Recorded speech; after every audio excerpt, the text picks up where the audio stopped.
रही रही उठता दरदिया ए राजा, दरदिया ए राजा। रही रही उठता दरदिया ए राजा।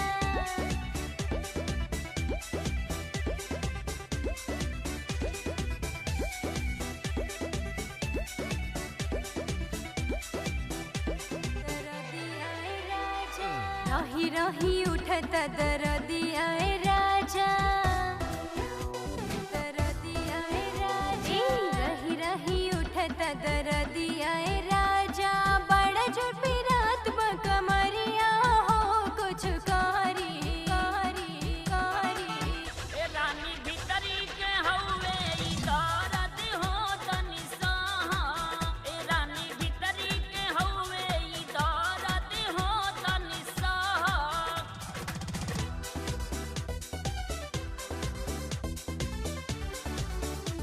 दरदिया ए राजा।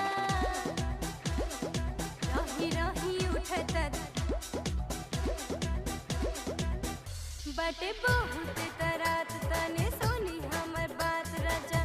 डॉक्टर नया वही भेटाई आई। हमर बढ़ल जाता दर्द कैसन बनी रहुआ मर्द राजा। रहुए नु सुइया लगाई आई।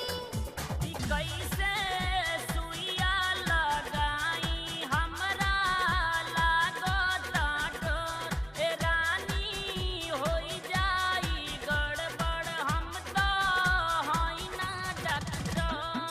सासू घरे रहती त देवता मनाईती। नहीं बड़ी छोट की ननदिया हो कुछ करी। ए धनी भीतरी के हौवे ई दर्द हो तनी सहा। ए धनी भीतरी के हौवे ई दर्द हो तनी सहा।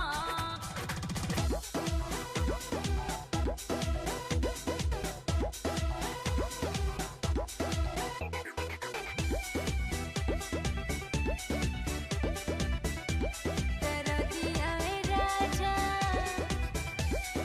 रही रही उठता करी है कृपा माई काली घर में आई खुशहाल सुनी। जल्दी से होई छीना पैसा राजा। घरे होई गुलजार दी है गोदिया में लाल सुनी। माई तरौवे जैसा राजा। ए धनी हो बतिया तो कहेलू तू ठीके नु हो। बिनती करले जितेंद्र माई जी के नु हो। सहतारी पियरा दिहल ससतिया। सुनिए रे साल मोर रजिया हो कुछ करी। ए रानी खुशी के हौवे ई दर्द हो तनी सहा। ए रानी खुशी के हौवे ई दर्द हो तनी सहा। रही रही उठता दरदिया ए राजा।